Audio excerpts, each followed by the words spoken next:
Hola a todos, bienvenidos al webinar La hora del whistleblowing ha llegado, el séptimo y último webinar de la serie La hora del whistleblowing. A partir de hoy, las empresas de más de 250 trabajadores tienen que contar con un canal de denuncias seguro y confidencial que se adapte a la normativa. Hoy trataremos los aspectos legales que cambian para las empresas a partir de ahora, sanciones a las que podrían enfrentarse o el tipo de canal ético que más se ajusta a la normativa, entre otros temas. Antes de nada, quiero comentarles que la plataforma On24 es una plataforma totalmente customizable, en el que pueden adaptar los módulos a su gusto. Además, pueden descargar contenido gratuito relacionado con la Ley 2/2023 de protección de informantes, ¿vale? Y también un documento sobre cómo implementar un canal de denuncias. Tenemos una encuesta también que agradecemos que rellenen a lo largo del webinar y también pueden pedir, si así lo desean, una demostración de producto de EQS Integrity Line. Y ahora ya paso a presentar a los ponentes que nos acompañarán en el día de hoy. En primer lugar, tenemos a Diego Pol, que es socio de Compliance en Cuatro Casas y especialista en asesoramiento a clientes nacionales e internacionales en gestión de riesgos legales, compliance e investigaciones. Diego centra su actividad en el asesoramiento en gestión de riesgos corporativos y cumplimiento y asesora, entre otros, en materia de normativa anticorrupción, control de exportaciones y sanciones internacionales. Cuenta con amplia experiencia en el diseño, implementación y gestión de sistemas internos de información y canales de denuncia, incluyendo la dirección de numerosas investigaciones internas. Asimismo, actúa como secretario de varios comités éticos y de compliance. Diego está colegiado tanto en España como en Estados Unidos y cuenta con una sólida experiencia internacional. Bienvenido, Diego. Muchas gracias. Buenos días a todos. A continuación, vamos a presentar a Murray Granger, que es Country Manager de España y Portugal en EQS Group. Es especialista y gran impulsor del compliance y del comportamiento ético en las organizaciones.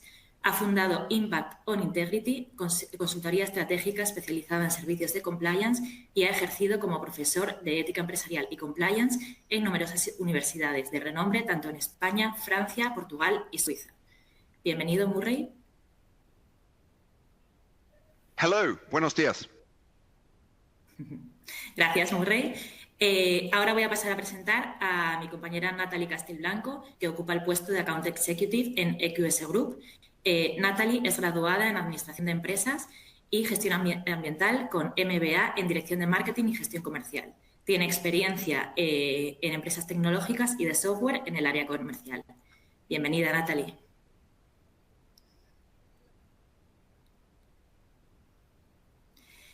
Muchas gracias. Y, bueno, por último me presento. Yo soy María Ortega, soy Spain Marketing Manager en EQS Group y voy a ser la moderadora del evento en el día de hoy.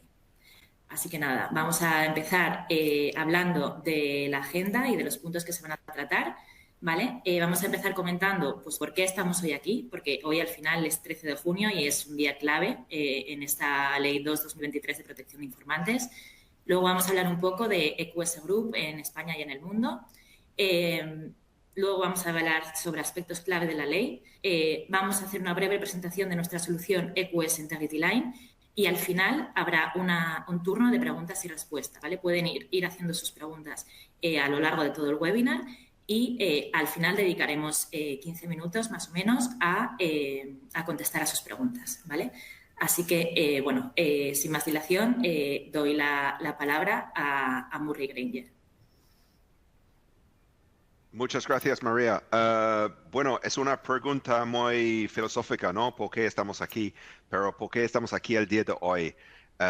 Es el día 13 de junio 2023 y esperamos este día desde hace mucho tiempo. Hemos tenido la directiva en diciembre de 2019 y, claro, España no es el último país para transponer la ley. Hemos tenido más o menos un año antes en Portugal y hemos visto un impacto, un efecto muy importante para el mercado ahí. También su estrategia nacional de anticorrupción. Entonces, aquí en España, hoy es el día, porque estamos aquí el día de hoy, es el día cuando se aplica la ley de protección del denunciante a la ley 2 de 2023, para cada empresa con más de 250 empleados, también muy importante para el sector público. Y más tarde este año, en diciembre, vamos a tener la fecha de aplicación de la ley para empresas entre 50 y 250. En la directiva han dejado abierto para cada país en su transposición a decidir cómo hacer, pero normalmente como una fecha más tarde para empresas, perdón, tengo una llamada aquí, con empresas con más de 50. En Portugal no han diferenciado. En Portugal han hecho la misma fecha, que fue junio de 2022, para empresas con más de 50 y más de 250. Pero en España, como es un poco más normal, han hecho la diferencia entre hoy para empresas con más de 250 y diciembre, 1 de diciembre, con más de 50. Puntos claves. Vale, el cambio importante aquí es que para los informantes con la protección legal, que son mucho más largo, más diverso que antes, es una protección total. Entonces, la obligación para la organización es de tener soluciones, herramientas, seguridad informática, anonimato real para proteger y dar la protección legal al informante. ¿Qué más tenemos aquí? Vale, diseñar un gestor del sistema, canales internos y externos, y la solución que recomendamos es tener una solución externa de informática, pero gestionado a 100% internamente en la empresa, con la posibilidad que das acceso a vuestro despacho externo también. Aquí no hay ningún problema, está muy fácil para el abogado externo a gestionar los casos y las investigaciones también. Cumplir con las reglas de protección de datos, el GPD y la ley española. Y también hay sanciones muy importantes que vamos a comentar en este webinar. Para comentar muy rápidamente, EQS Group, somos un grupo alemán con más de 20 años de experiencia.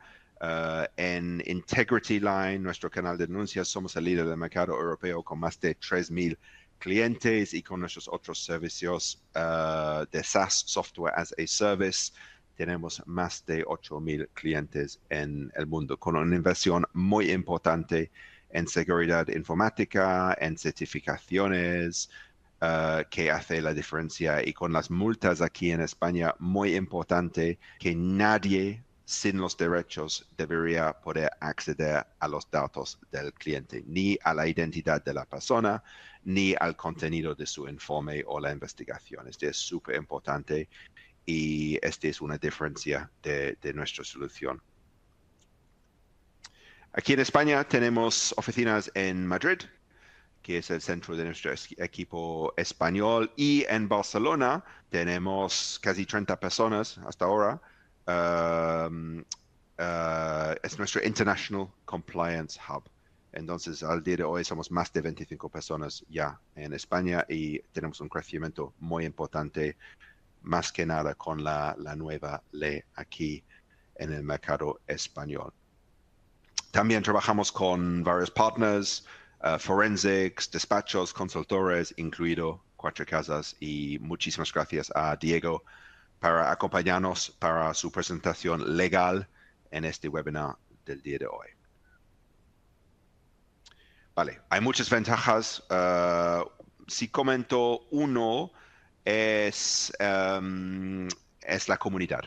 Para nosotros es muy importante fomentar y continuar de desarrollar esta comunidad de compliance aquí en el mercado español. Yo estoy aquí personalmente desde hace 10 años, antes de la reforma del Código Penal en 2015, antes del famoso circular de la Fiscalía en 2016, y hemos visto ya un desarrollo muy importante y un fomento de esta comunidad, peer-to-peer networking, compartir mejores prácticas, y que los compliance officers se conocen entre los clientes y entre las empresas. Entonces, este es algo que queremos mucho continuar a contribuir al desarrollo de esta comunidad. Y sin nada más, voy a dar la palabra a Diego Paul de Cuatro Casas. Muchas gracias.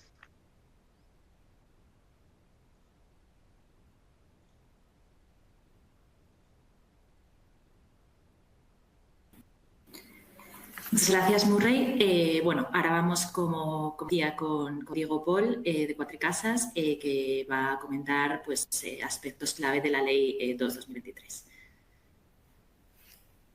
Vamos a hacerlo en un formato de preguntas y respuestas, así que bueno, le iré haciendo preguntas a Diego para que él vaya contestando sobre la ley, ¿vale? Entonces, bueno, en primer lugar, ¿qué tipo de cambios supone la nueva ley respecto al canal existente?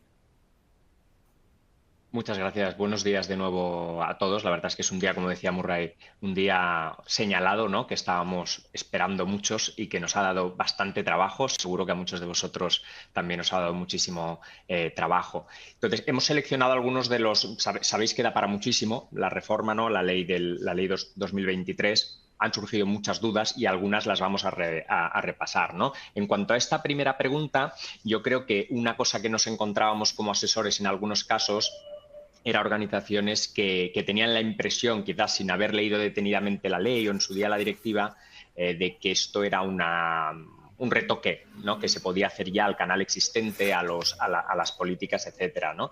Yo creo que todos los que hemos hecho una lectura primero pausada y después de la regulación y después nos hemos encontrado con la necesidad de adaptar sistemas, incluso los sistemas existentes, nos hemos dado cuenta que la ley va mucho más allá, ¿no? Y que no es un cambio meramente de 4 palabras en una norma interna. Al final, si lo pensamos, la ley tiene como una de las finalidades fortalecer la cultura de información y las infraestructuras de integridad. Es decir, tiene una finalidad, ¿no? O un objetivo realmente ambicioso, ¿no? Por ejemplo, una de las primeras cosas que ha surgido mucho al trabajar con organizaciones es este concepto de sistema, ¿no? Versus el canal, ¿no? Ahora ya todos estamos más familiarizados que el canal o canales pues forman parte o han de formar parte de este sistema.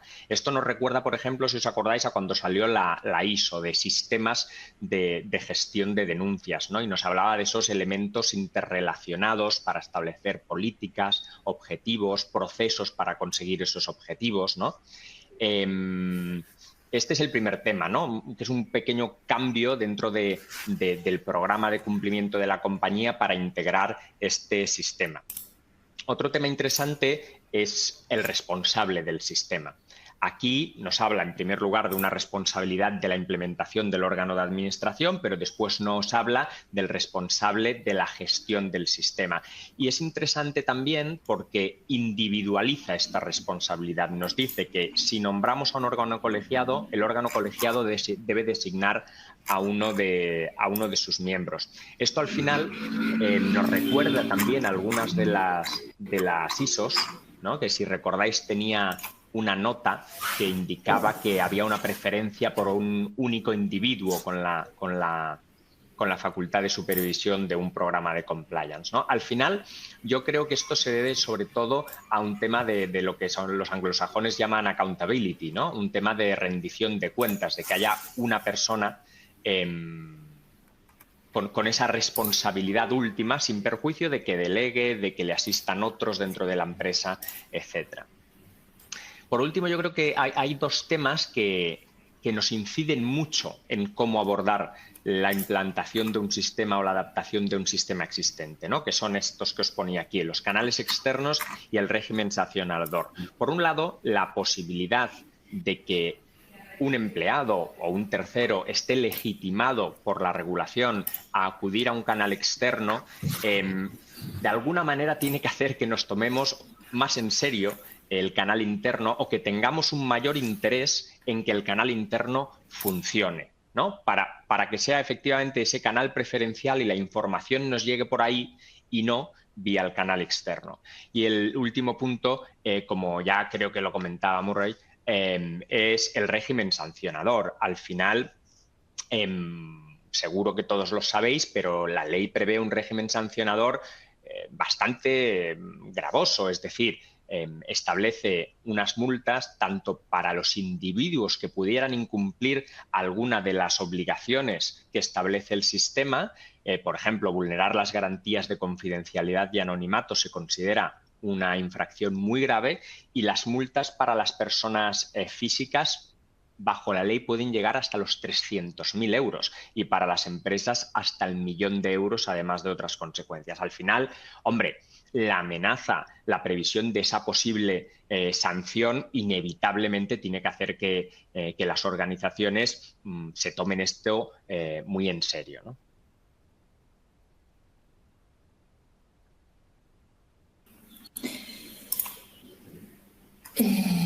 Vale, entonces, bueno, sin duda hay dos aspectos clave, ¿no? Que son la seguridad y la confidencialidad, que son los que deben tener el canal. Pero, ¿cómo se puede asegurar estos dos factores?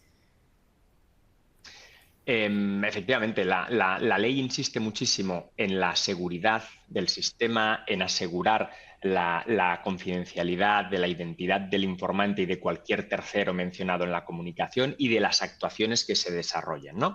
A ver, aquí el primer punto, y no es por hacer aquí yo propaganda de QS, pero el primer punto es que el correo electrónico para este fin yo creo que hay un consenso de que no sirve, ¿no? Aquello que se hacía decir escribe a buzonético@organización.com no es apto. ¿Por qué? Porque al final un correo, una dirección empresarial, pues sistemas tiene acceso, hay la posibilidad de trazar la IP y hay una posibilidad real de mayor facilidad en cuanto al hackeo, ¿no? La interceptación de las comunicaciones.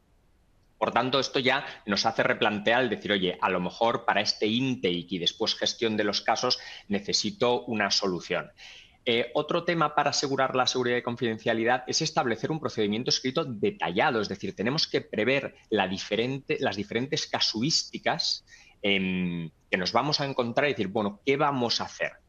Y ahí, más allá de la plataforma, estoy pensando, por ejemplo, si tenemos en órganos colegiados, ¿cómo nos vamos a comunicar entre nosotros? Si compartimos documentos, ¿qué medidas de seguridad podemos establecer desde la encriptación a tener un SharePoint seguro colaborativo? Es decir, hay diferentes maneras de hacerlo, pero tenemos que plantearnos eso ya, es decir, en el diseño del sistema.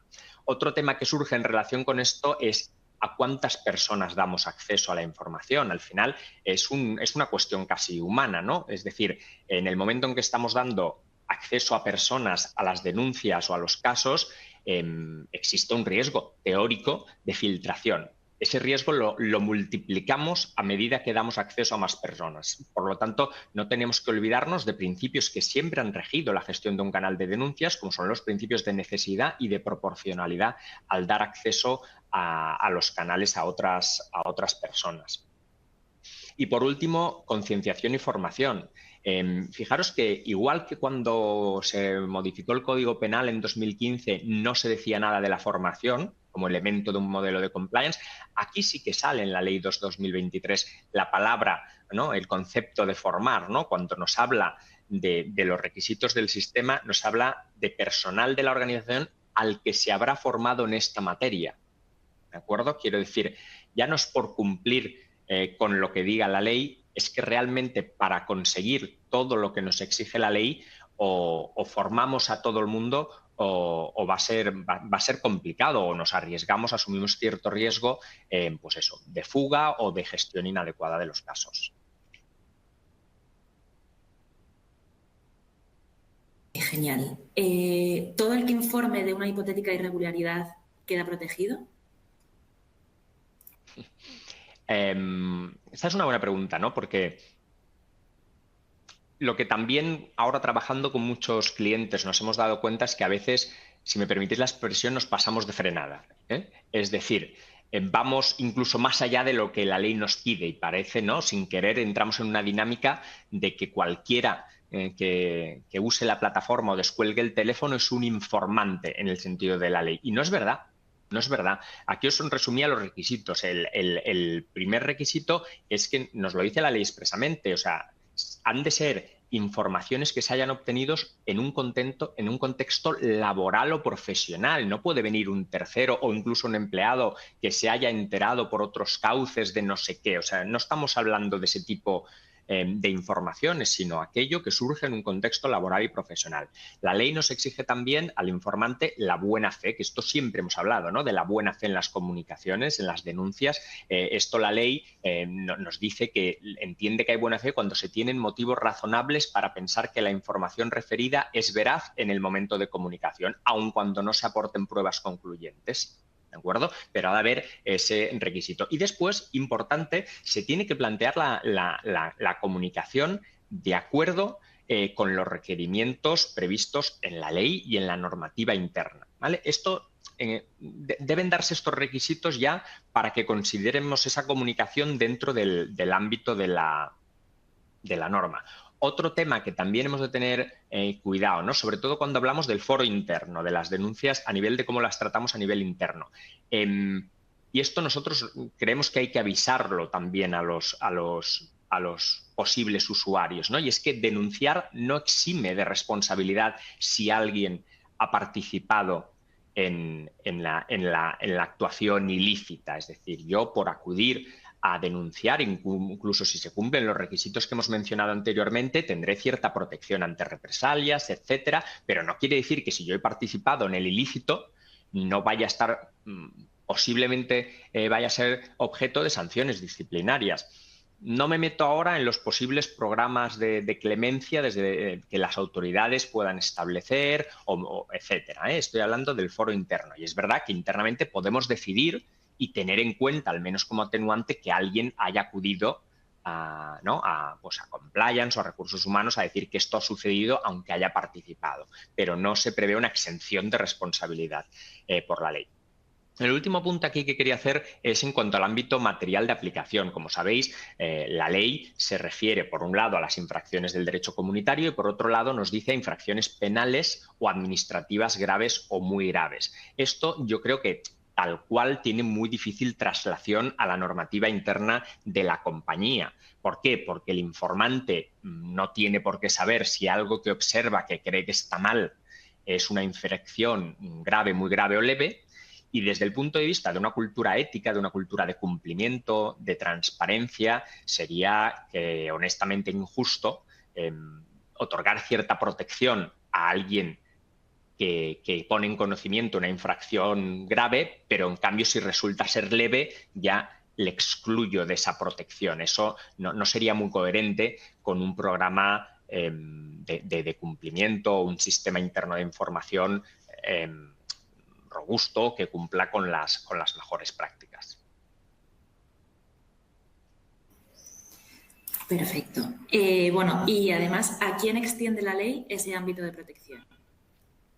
Sí, esto yo creo que es solo un recordatorio porque todos lo habréis leído. Al final, además de los empleados, los administradores, incluso los accionistas, la ley sí que incluye en el concepto de informante aquellos terceros con los que la sociedad contrata, habla de contratistas, subcontratistas, proveedores. Aquí surge una duda, ¿no? que nos ha surgido a veces. La ley no habla aquí de clientes, ¿no? Entonces, bueno, se puede tener el canal abierto a clientes, es verdad que no hay una obligación a través de la Ley 2/2023 de otorgarles esta protección. Interesante, eso sí, que nos abre el abanico a voluntarios, a personas que presten sus servicios sin remuneración, a exempleados, a candidatos. Pero, de nuevo, volvemos a aquellos requisitos. Si un candidato a una plaza interpone una denuncia, para estar dentro del ámbito de aplicación de esta norma tiene que haber conocido esa información en ese contexto, en ese ámbito. No puede ser alguien que le haya sentado mal que no lo contratemos y 2 meses después se entere de no sé qué de la empresa y entonces denuncie. Está muy bien que lo haga, pero no estará dentro del ámbito de esta normativa. En cuanto a la protección de represalias, la ley yo creo que muy acertadamente, ya lo hacía la directiva, incluye, ¿no?, más gente a la que proteger de represalias. De alguna manera incluye ese concepto de represalias indirectas. ¿Qué quiero decir? Pues por ejemplo, en lugar de tomar una represalia contra el informante, pues contra una persona vinculada a él. Por ejemplo, si un familiar estuviera también contratado por la empresa y la compañía pues toma una represalia contra ese familiar en lugar de contra el informante o contra ambos. La ley extiende ese ámbito de protección a esas personas relacionadas o incluso personas jurídicas. Imaginaos pues que un empleado participa en una empresa externa consultora o que provee servicios y rescindimos el contrato, también como represalias. Y después, estos dos primeros puntos, que son representantes de los trabajadores que prestan apoyo o cualquier persona que asista a la organización o al informante en este proceso, ¿no? Si tenemos pues, personas que se prevé que colaboran y que den cierto apoyo al informante, obviamente estarían incluidas en ese ámbito de protección contra represalias.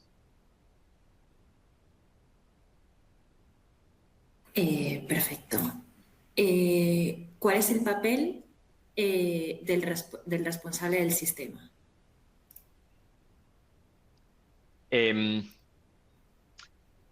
Hay una regulación escasa, como habéis visto, del responsable del sistema, ¿no? Nos dice básicamente que tiene la responsabilidad de gestionar el sistema. Nos habla también de la tramitación diligente de las investigaciones, ¿no? O de la gestión de los casos.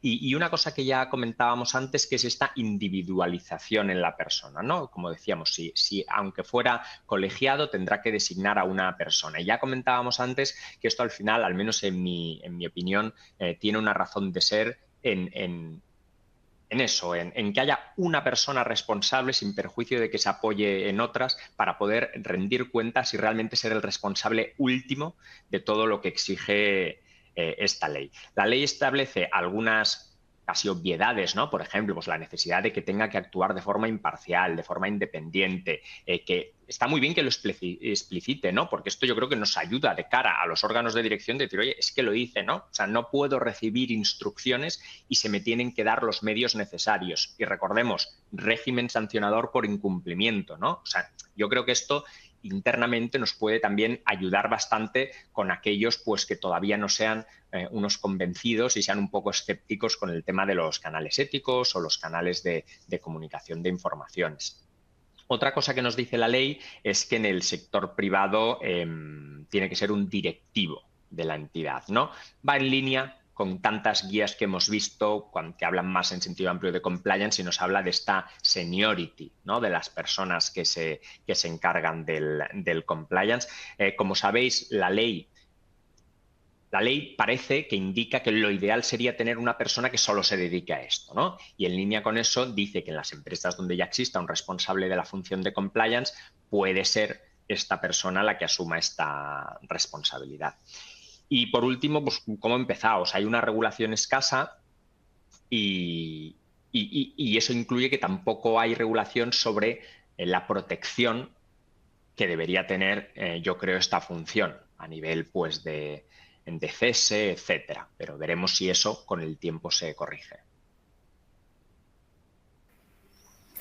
Genial. Bueno, ahora entonces, como empresa, ¿cuánta información debo dar al informante?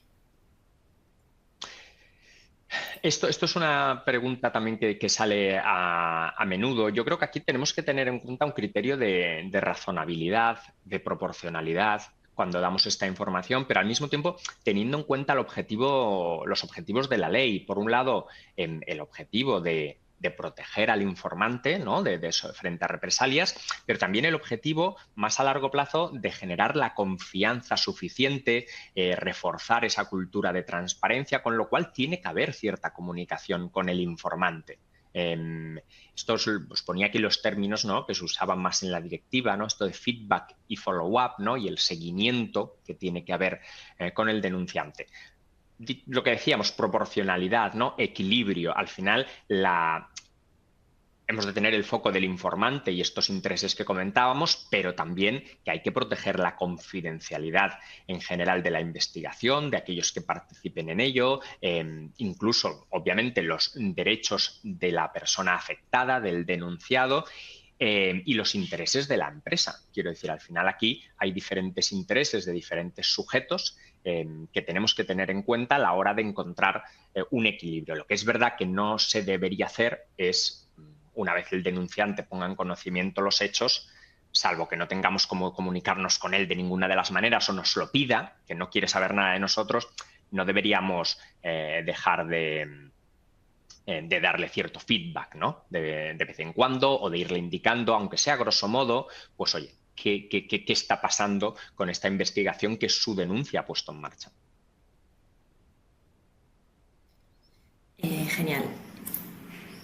Vale, entonces, ¿qué sucede con las multinacionales y los grupos empresariales? Esto es algo que tenéis bastante duda, que he visto varias preguntas, o sea que sin duda muy interesante contestar a esto. Sí, sí, efectivamente. Aquí estaba viendo que antes de que empezáramos ya a hablar ya había alguna pregunta sobre este tema, porque efectivamente, bueno, ha dado mucho que hablar. Esto no me voy a enrollar, como sabéis, empezó el debate sobre este tema antes de que implementáramos en España, con unas opiniones del grupo de expertos de la Comisión Europea muy controvertidas que venían a pronunciarse absolutamente en contra de los canales de grupos, ¿no? Esto en España, afortunadamente, pues no se ha seguido, es decir, no se ha seguido esa interpretación del grupo de expertos y sabéis que hay un artículo que prevé expresamente la posibilidad de en un grupo de empresas, ¿no? 42 del Código de Comercio, etcétera, de establecer el canal grupo y un responsable, por tanto, para todo el grupo. No deja de haber ciertas dudas interpretativas. Por un lado,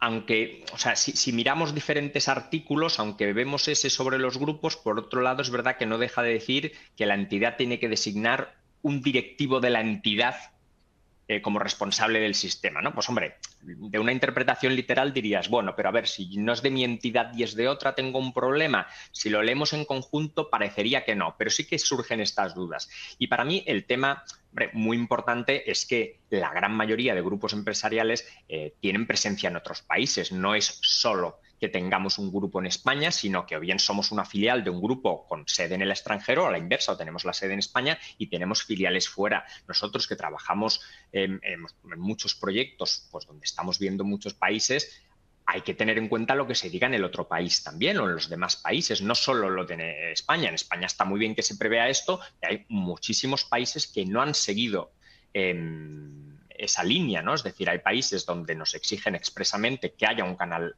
local, más allá del de grupo, y hay algunos que han optado por una cosa un poco híbrida, ¿no? Bueno, vale, puedes tener uno de grupo, pero lo que no puede ser es que no tengas a alguien designado a nivel local. Y lo explican, ¿no? Y dicen, oye, no puede ser porque es que no tiene sentido con que tramites teniendo en cuenta la ley local, la legislación, etcétera, si solo tienes a todo el mundo. Me tienes que designar a alguien localmente además. Esto es lo que llamamos, ¿no? Un sistema híbrido. Una cosa que ya teníamos aquí, pero que he visto que en alguna pregunta se hacía más o menos, ¿no? Es con los sistemas centralizados, independientemente de esta ley, pero sí que es relevante apuntarlo, yo creo que a menudo se han descuidado normativas no específicas sobre canales de denuncia o sistemas internos de información que se tienen que tener en cuenta. Por ejemplo, desde un punto de vista, desde luego, societario, la toma de acuerdos a nivel matriz y a nivel filial, ¿no? Tanto de aprobación del sistema, de designación de responsable, aunque sea de grupo, que alguien lo preguntaba. Por otro lado, los acuerdos intragrupo, es decir, si estamos optando por un canal centralizado de grupo, igual que existen acuerdos que prevén la prestación de servicios, yo qué sé, contables, financieros, legales, a nivel centralizado, se tiene que incluir en estos acuerdos la prestación de este servicio, que al final tiene un coste incluso, y aquí hablamos de un tema de precios de transferencia. Y en segundo lugar, yo resaltaría, porque nos lo encontramos muy frecuentemente, el tema de las transferencias de datos internacionales. Es muy delicado con el tema en particular de las denuncias, ¿vale? Incluso por regulaciones no españolas, sino de otros países que restringen el sacar información del país sobre ciertos temas, pues sobre ilegalidades, por ejemplo. Estoy pensando en China. ¿Vale? Entonces es un tema que se tiene que tener en cuenta cuando en este caso se revise o se implemente por primera vez un sistema de grupo.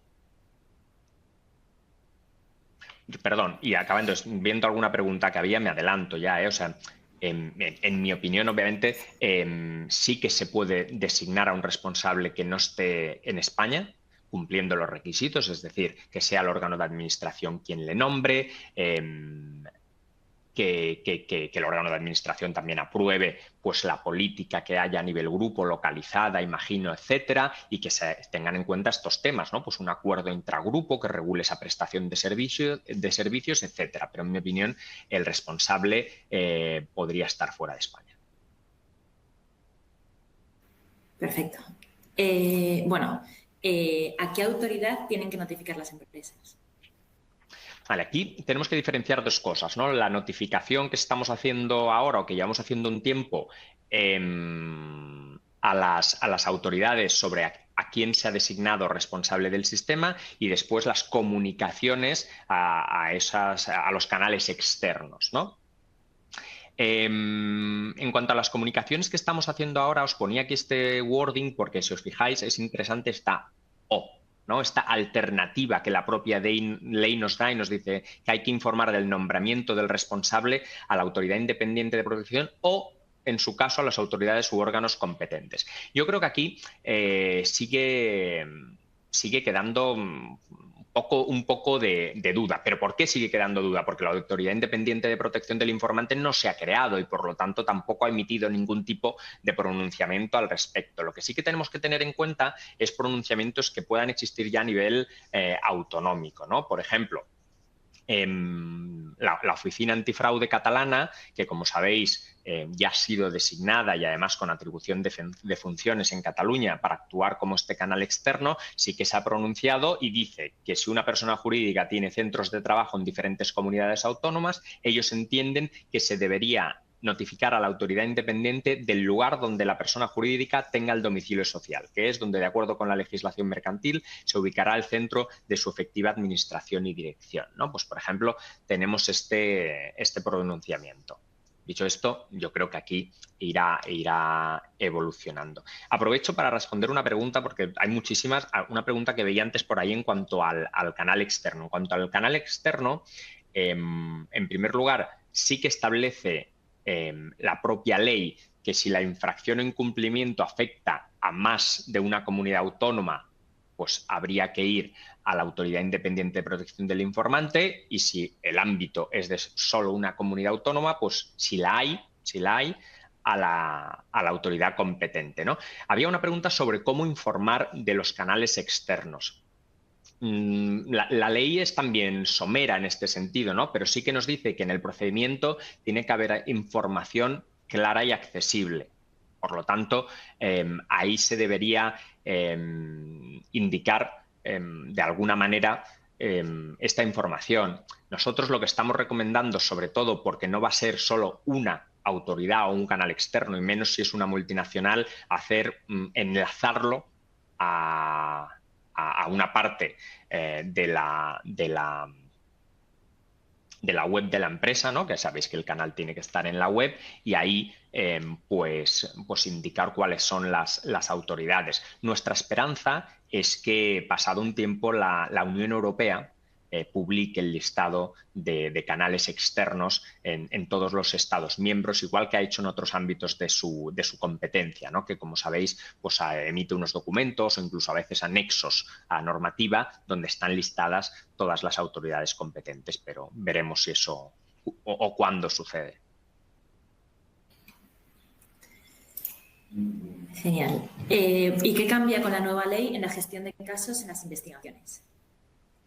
Bueno, a ver, lo paradójico un poco de la ley, en parte, es que habla de los sistemas, como ya hemos dicho, pero en cambio después no regula o no aborda los diferentes pasos que un sistema tiene, ¿no? Al final, cuando hablamos de este sistema, sabéis pues que hay una primera recepción, un primer análisis o triaje, después está la parte de investigación y ciertas medidas temporales, cautelares, etcétera, y finalmente pues el cierre, la conclusión y la toma de medidas, recomendaciones, etcétera. Aquí hay cierto silencio sobre esa parte de investigaciones internas, pero sí que se establecen cuestiones generales, pues ya hemos dicho, confidencialidad, ciertos derechos, ¿no? El derecho a ser oído, la diligencia con la que se deben tramitar, y después algunas cosas muy específicas como los plazos. Importante hacerlo muy bien. ¿Por qué? De nuevo, nos abrimos a la posibilidad de uso del canal externo y el régimen sancionador. Yo creo que, a ver, va a haber más canales porque empresas que no tenían los están adoptando, muchas organizaciones están adaptándose a la ley, con lo cual, pues yo creo que se tiene que tomar lo suficientemente en serio para evitar pues, todos los efectos que prevé la ley, ¿no? Y que estábamos comentando.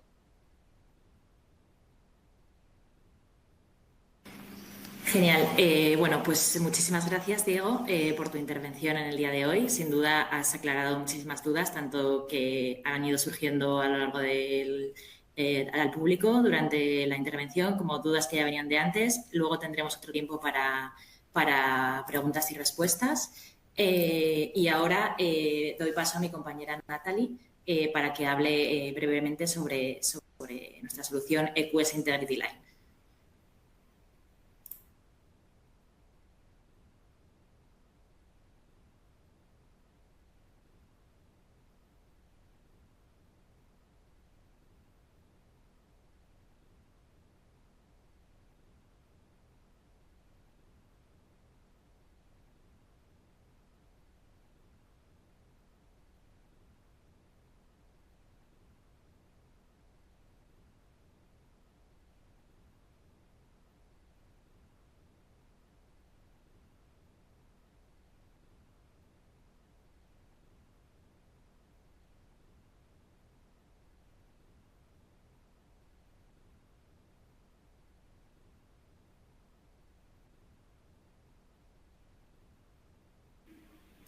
Natalie, no te oímos. Sí, sabemos que nos está escuchando a Natalie. Estamos solucionándolo y ahora a ver si conseguimos escucharte. Natalie.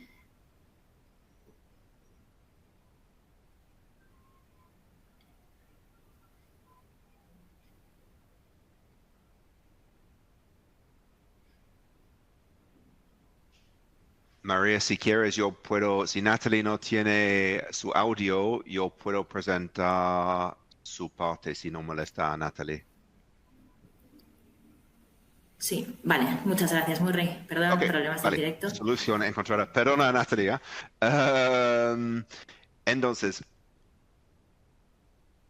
aquí, para comentar rápidamente antes de hacer el Q&A, sobre EQS Integrity Line. Entonces, muy importante es que cumple a 100% con los requisitos de la nueva Ley 2 de 2023.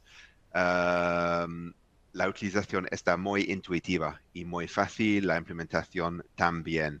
Entonces, tenemos aquí toda la inversión desde unos 20 años de la matriz de EQS Group en Alemania, totalmente adaptado a la ley aquí en España como en Portugal y los otros países. Entonces hay un nivel de seguridad informática que hemos comentado antes, de encripción también. Había una pregunta que he visto aquí sobre cómo el anonimato podría ser total, no hay trazabilidad. Entonces, claro, no hay ninguna trazabilidad. La URL está encriptada. No hay ningún acceso posible aparte de las personas autorizadas dentro del cliente y, como hemos comentado, podría ser un abogado externo. Entonces, no hay ningún riesgo de perder la información o de perder control de la información con las multas hasta 1 millón de euros. Entonces, es súper importante tener este tipo de herramienta.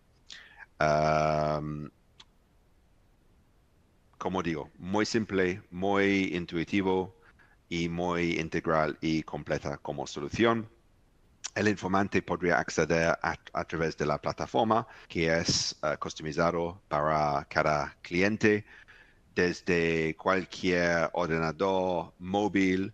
Hay la posibilidad de grabar un audio también, porque había una otra pregunta sobre los métodos de informar y creo que otra vez es decir, que podrías utilizar un teléfono o una grabación audio o una plataforma electrónica. También podrías entrar en el despacho del compliance officer tener una entrevista personal. Evidentemente, este no va a ser anónimo, pero después el compliance officer, la compliance officer puede entrar en Integrity Line y poner la información del caso manualmente. Entonces, todo puede ser ahí para la trazabilidad legal, para las estadísticas también. Nosotros tenemos la certificación ISO 27001 para seguridad informática. Tenemos las certificaciones ISAI 3000 para RGPD. El mes que viene vamos a tener la certificación Esquema Nacional de Seguridad ENS Español, nivel alto.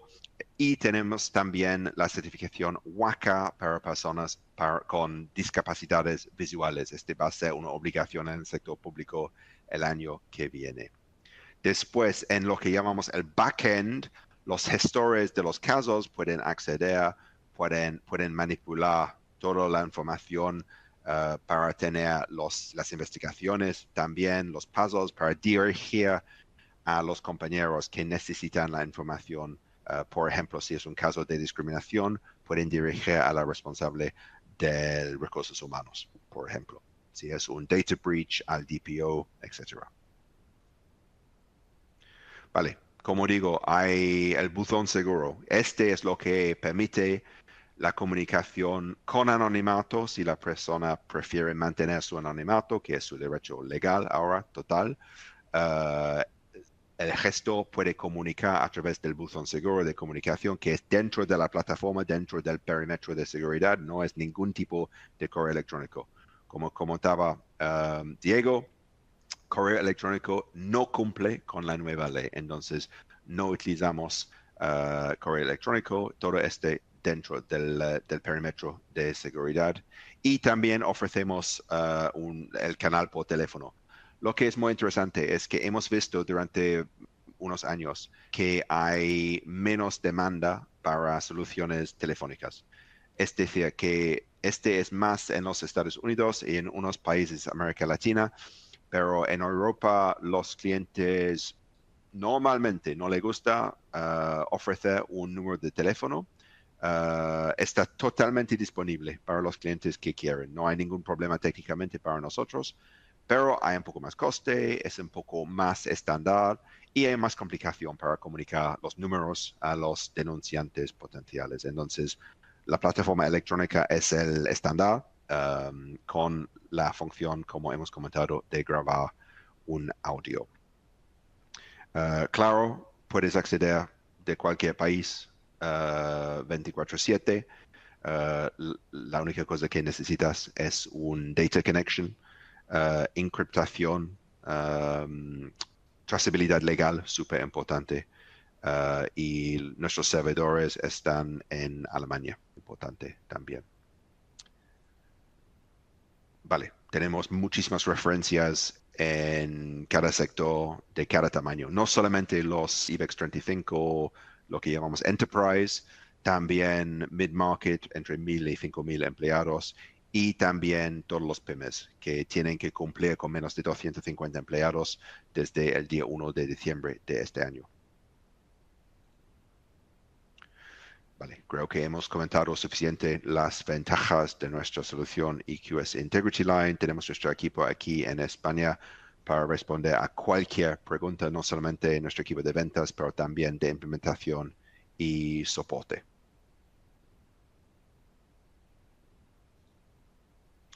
Y otro aspecto que es diferente con nuestra solución, nosotros tenemos EQS Integrity Line dentro del Compliance Cockpit. El Compliance Cockpit es una solución de plataforma. Es decir, que el Compliance Officer tiene toda su información, todas sus necesidades disponible dentro del Compliance Cockpit. Puede empezar únicamente con Integrity Line. Hay muchos que hacen así con la nueva ley, pero después hay la posibilidad de hacer un free trial de Policy Manager para gestionar todas las políticas de compliance en su grupo. También Approval Manager para las aprobaciones internas. Y en el futuro vamos a añadir más soluciones dentro del concepto del Compliance Cockpit. Entonces, esta es una diferenciación importante también de nuestras soluciones en EQS Group. Y voy a dar la palabra a María. Gracias, Murray. Pues sí, ha llegado el turno de preguntas y respuestas. Así que, bueno, hemos recibido muchísimas preguntas. Muchas gracias a todos los asistentes por vuestro interés. Voy a empezar con una que he visto que se repite varias veces, ¿vale? Y es sobre el anonimato del canal de denuncias. Entonces, pues para Murray o Natalie, si vuelves a tener sonido, pues preguntaros si un canal de denuncias es realmente anónimo y por qué cualquier transacción informática tiene posibilidad de trazabilidad de la fuente. O sea, cómo se hace, ¿no? Para que las denuncias sean realmente anónimas. Sí. Entonces creo que hemos comentado ya este punto un poquito, pero la URL para acceder al canal es encriptado. No hay ninguna posibilidad de tener trazabilidad de dónde viene la persona para entrar en su sistema. Las notificaciones al gestor del canal no son en tiempo real, entonces no es posible decir, he recibido ahora y hay la persona todavía en el despacho que debería ser esta persona. Más importante es que el anonimato es el derecho del informante, del denunciante. Este fue en la directiva un poco abierto, podría ser confidencial o anónimo, depende de cada país como quiera hacerlo. Está muy bien que España ha puesto el anonimato y este es importante, no de punto de vista legal, pero también de mejores prácticas en el compliance. Es decir, que hay mucho más personas que prefieren empezar el proceso, compartir información sobre sospechoso, manteniendo su anonimato. Y hay muchos casos, nuestros clientes dicen más o menos 80% de los casos, que dentro de una plaza de 2 semanas, la persona tiene suficiente confianza también con la buzón de comunicación de dar su identidad. Y a partir de este momento podéis hacer una entrevista y hacer más pasos de investigación. Claro que si es anónimo, podéis todavía hacer tu investigación, solamente sin saber quién es tu informante.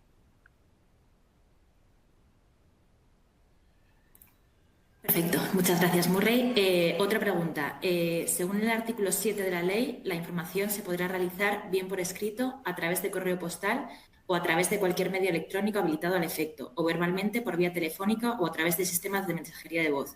A solicitud del informante, también podrá presentarse mediante una reunión presencial dentro del plazo máximo de 7 días. ¿Tenemos que ofrecer diferentes medios para realizar denuncias o con un sistema como el de Integrity Line sería suficiente? Diego, no sé si quieres responder a esta pregunta. Sí, sí, es una buena pregunta que surge mucho sobre los canales alternativos. Es verdad que la ley española te exige, o sea, bastaría con Integrity Line, ¿no? Es decir, bastaría con ese canal, pues pudiéndolo hacer de forma escrita, de forma también pues, telefónica. Dicho esto, es verdad que si recordamos la directiva, en cambio, era más, bueno, se pronunciaba claramente por los canales alternativos. Y en realidad, si pensamos en lo que pretende esta ley de crear una cultura de transparencia, de confianza en la organización, ser muy restrictivo con los canales que pueden usarse, para mí, a mi entender, no es aconsejable.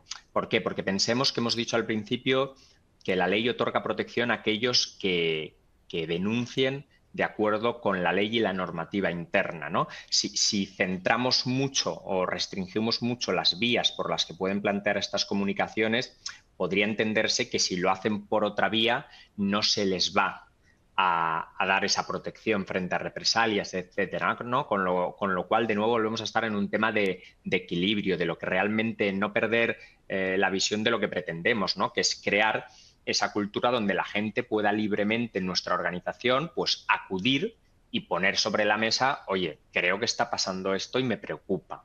¿Vale? Entonces, respondiendo a tu pregunta, bastaría para cumplir con la ley, pero yo recomendaría ser un poco más flexible.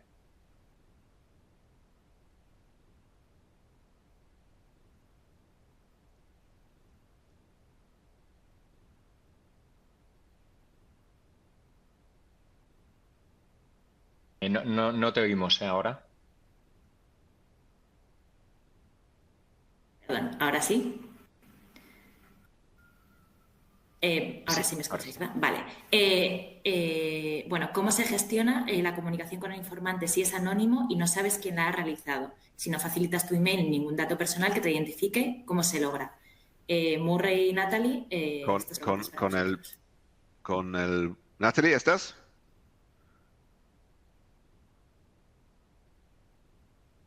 No, el audio todavía no está, ¿no? Entonces, no, con el botón seguro de comunicación. Entonces, este está dentro de la plataforma.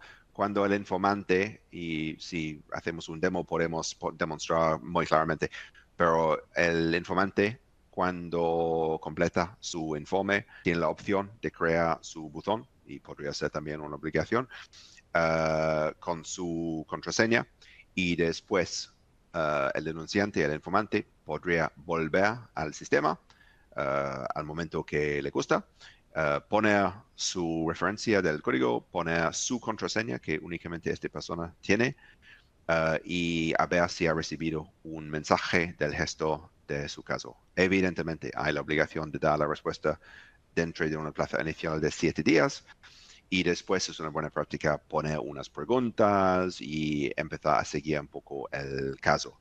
Entonces la comunicación está dentro de este famoso perímetro de seguridad y a través del buzón seguro de comunicación sin ninguna necesidad de saber la identidad de la persona.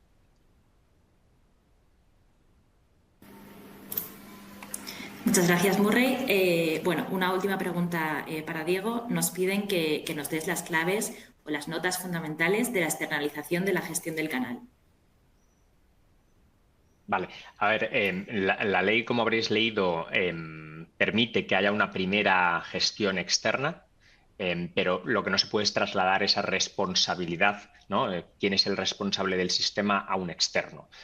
Esto es muy parecido a lo que dijo, por ejemplo, la Fiscalía en aquella famosa circular sobre el responsable de compliance, de decir, oye, eso no se puede externalizar, pero se pueden externalizar diferentes elementos, ¿no? Pues aquí pasa lo mismo. Normalmente lo que hacemos como externos es establecer un protocolo con el cliente y nos encargamos de ese triaje, de esa primera parte, pues de esa primera comunicación con el denunciante, clasificar de qué se trata, obtener la información básica y remitirlo entonces ya internamente al responsable o al departamento designado para que, con ciertas recomendaciones, obviamente, de qué hacer a partir de ahí, ¿no? Eso puede rebotar de nuevo al externo para decir, oye, pues vamos por aquí y hay que tramitar una investigación o hay que hacer ciertas actuaciones para la gestión del caso. Eso, a muy grosso modo, porque veo la hora, es como se tendría que regular con el externo.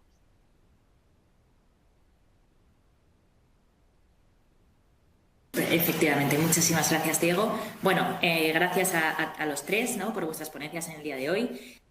Lamentamos el pequeño incidente con el audio de Natalie, pero bueno, muchísimas gracias por vuestras preguntas. Sin duda se han quedado muchísimas preguntas por responder, porque al final sabemos que este tema genera muchas dudas. Por eso os dejamos los emails de contacto de todos los ponentes en el día de hoy para que podáis preguntar vuestras dudas, contactar con nosotros y resolver todas ellas, ¿vale?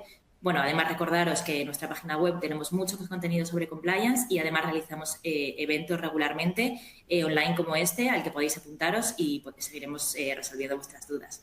Así que nada, muchísimas gracias y nos vemos pronto. Muchas gracias a todos. Muchas gracias. Buen día. Buen día.